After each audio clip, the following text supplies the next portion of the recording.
जय हिंद दोस्तों, आपका स्वागत है हमारे चैनल में। तो आज हम बताएंगे कक्षा 12 का सिलेबस भूगोल विषय का, जो 2026 और 27 में पढ़ने वाले हैं कक्षा 12 में। उनके लिए पहले तो समझना ज़रूरी है कि हम पढ़ना क्या है हमको 12 में, उसके बारे में पहले जानना चाहिए। उसके बाद फिर अपने अध्याय के बारे में पढ़ें। तो पहले हम सिलेबस के बारे में पढ़ेंगे, भूगोल के। ठीक, तो हम देखेंगे भूगोल विषय सूची 2026-27 के लिए बहुत वेरी इंपॉर्टेंट है। उनको समझना चाहिए कि आपको क्या पढ़ना है पहले तो। ठीक, तो हम खंड का में देखेंगे। ये 3 पार्ट में डिवाइड किया गया है।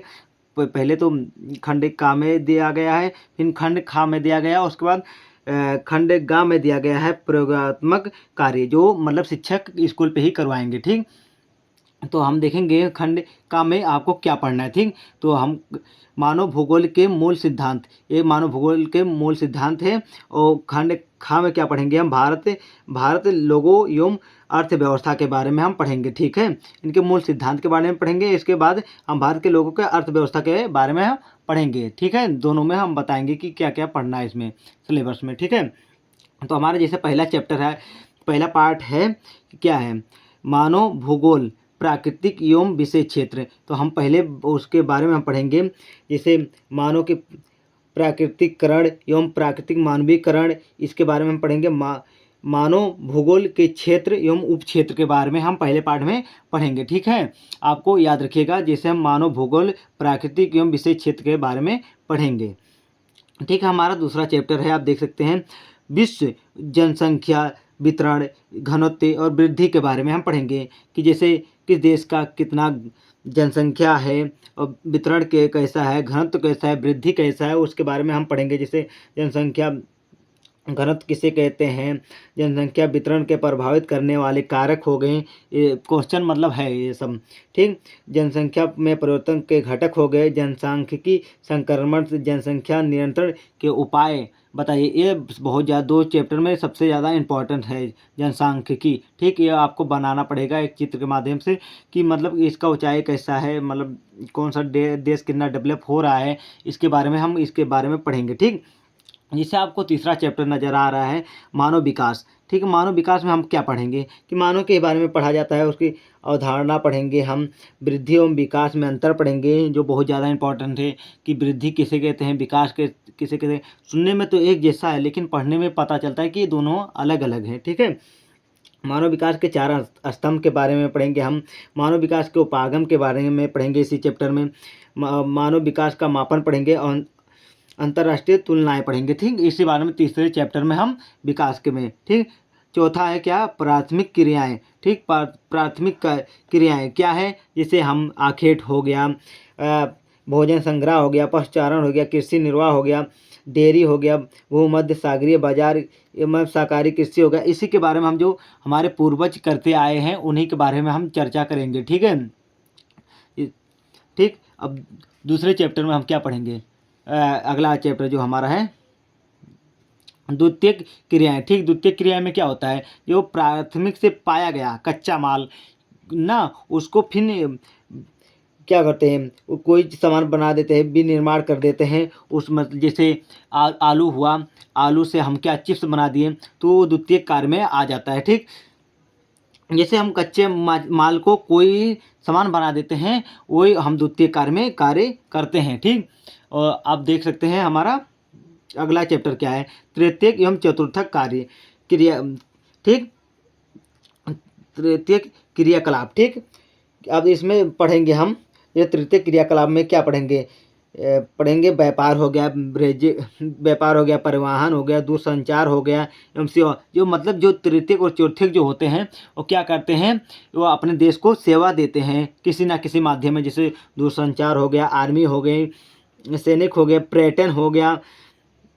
ठीक, ये सब होते हैं इसी में, जो ज़्यादा इंपॉर्टेंट है। ये सब तीनों चैप्टर इंपॉर्टेंट है, सभी इंपॉर्टेंट है, सब में क्वेश्चन आता है।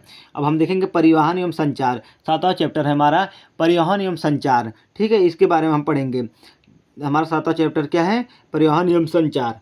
तो परिवहन, जैसे परिवहन किसे कहते हैं, रेल परिवहन क्या है, रेल मार्ग क्या है। ठीक, इसी के बारे में, जैसे रेलगाड़ी के बारे में हो गया, बस संचार क्या है, पाइपलाइन क्या हो गया, उप उपग्रह संचार क्या है, इसे पढ़ेंगे हम। इंटरनेट के बारे में पढ़ेंगे। संचार जो हमको सेवा देता है उसे क्या कहते हैं, परिवहन एवं संचार के बारे में पढ़ेंगे। ठीक, हमारा हो गया अंतर्राष्ट्रीय व्यापार। अंतर्राष्ट्रीय व्यापार किसे कहते हैं, आप लोग समझते हैं जैसे एक देश से दूसरे देश में व्यापार करना अंतर्राष्ट्रीय व्यापार हो गया। जैसे किसी देश से हम कोई सामान मंगाए और फिर हमारे देश से वो कोई सामान दूसरा लेकर गया, तो उसे हम बोलते हैं लेन देन। ठीक, एक दूसरे से लेन देन। जैसे कोई से उधार ले लिए, अब फिर उसको कोई बदले में कुछ दे दिए, तो उसे को अंतर्राष्ट्रीय व्यापार कहते हैं। ये कंट्री कंट्री के बीच में होता है। ठीक, हम तो इधर हम स्टेट टू स्टेट पढ़ेंगे इसमें, उसके बाद हम दूसरे खंड खा में पढ़ेंगे। ठीक, कंट्री कंट्री।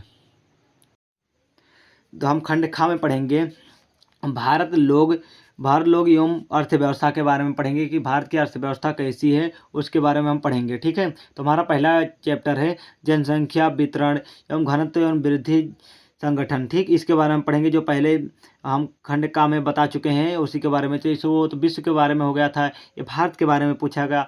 दो, एक विश्व के बारे में पूछता है, एक भारत के बारे में पूछता है, तो दोनों वैसे डिफिनेशन इसका वही एक ही है। ठीक, उसमें कोई बदलने वाला नहीं है। तो मानव बस्तियाँ क्या क्या है, जिससे मानव बस्तियाँ की ग्रामीण बस्तियाँ किसे कहते हैं, नागरिक बस्तियाँ किसे कहते हैं, दोनों में अंतर पूछता है, इसको याद रखिएगा। ठीक, भू संसाधन तथा कृषि। भू संसाधन तथा कृषि, जैसे भूमि का वर्गीकरण करे का जाई। उसके बाद भारत के भूमि प्रयोग परिवर्तन आ जाई। साझा संपत्ति किसे कहते हैं, भारत में कृषि तथा भूमि उपयोग किसे कहते हैं, भारत में फसल तथा ऋतुआएं कृषि किसे कहते हैं, इसके बारे में ये सब ढेर सारी बातें हम कृषि के बारे में पढ़ेंगे। भूमि के बारे में पढ़ेंगे, मिट्टी के बारे में थोड़ा थोड़ा हम पढ़ेंगे इस चैप्टर में। जैसे हमारा नेक्स्ट चैप्टर है खनिज। खनिज तथा ऊर्जा संसाधन। खनिज तथा ऊर्जा संसाधन, तो खनिज ऊर्जा संसाधन में क्या होता है, जैसे लोहा किसे कहते हैं, लोहा में आक्स कैसे, मैग्नीज तो अलोहा किसे कहते हैं, खनिज कैसे, बॉक्साइट किसे कहते हैं, तांबा, जितने प्रकार की धातु हैं उनके बारे में इस चैप्टर में को आपको पढ़ाया जाएगा। ठीक, अच्छे से पढ़िएगा। फिर हम जल संसाधन पढ़ेंगे। जल संसाधन किसे कहते हैं, जैसे भारत में जल संसाधन की समस्या बताइए कि कैसी है।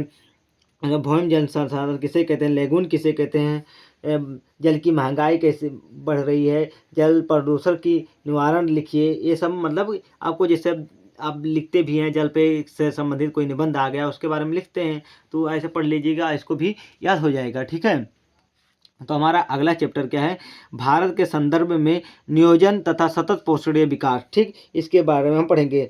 लक्ष्य क्षेत्र निर्धारित, पर्वतीय क्षेत्र को विकासित, मतलब जैसे कोई गरीब देश है उसको कैसे उसको पोषण किया जाए, और जैसे पहाड़ी पे लोग रह रहे हैं उनको कैसा रहन सहन है उनके बारे में देखा जाएगा इस चैप्टर में, उनके विकास के लिए। ठीक,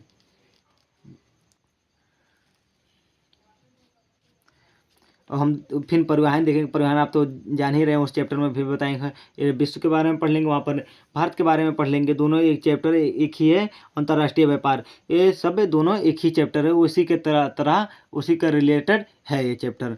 ठीक है, तो इसको काफ़ी ज़्यादा नहीं समझना, इसको जब हम पढ़ाएंगे तो एक में विश्व के बारे में बता देंगे, एक तो भारत के बारे में बताएंगे, जो जैसे कि दोनों में ख़त्म हो जाएगा इसे बताकर। ठीक, अब हमारा नवा चैप्टर भौगोलिक परिप्रेक्ष्य में चयनित कुछ मुद्दे एवं समस्या। जैसे भौगोलिक में जैसे कि क्या हो गया कि किसी से पर्यावरण से प्रदूषित, जल प्रदूषण, वायु प्रदूषण, या विभिन्न प्रकार का प्रदूषण जो है, और गंदी बस्तियाँ की समस्या जो है, ये इसके बारे में हम भौगोलिक के बारे में जानना चाहिए हमको। इसके बारे में हमको दिया गया है। जो लास्ट चैप्टर हमको यही सिखाता है कि आप स्वच्छ रहिए और सफल रहिए। ठीक है, तो हम देखेंगे कि प्रयोगात्मक। ठीक, जैसे अब खंडखा में क्या पढ़ेंगे, प्रयोगात्मक कार्य, जो आपको टीचर ये पढ़ाएगा प्रयोगात्मक कार्य, और आपको जैसे 4 महीने पे आपको टेस्ट लेगा, उनको जो अच्छा लिखेगा उसको 10 नंबर करके 30 नंबर उसको पूर्ण रूप से मिल जाएगा। ठीक है, वो तो टीचर के हाथ में होता है, जो जैसा रहता है उसके हिसाब से उनको 28 नंबर 30 नंबर दे देते हैं और सबको। जय हिंद दोस्तों। अभी तो आज हम चैप्टर बताए हैं, इसके बारे में एक एक चैप्टर आपको हम बताएंगे थ्योरी के माध्यम से और समझाएंगे भी। जय हिंद दोस्तों, मिलते हैं अगले वीडियो में।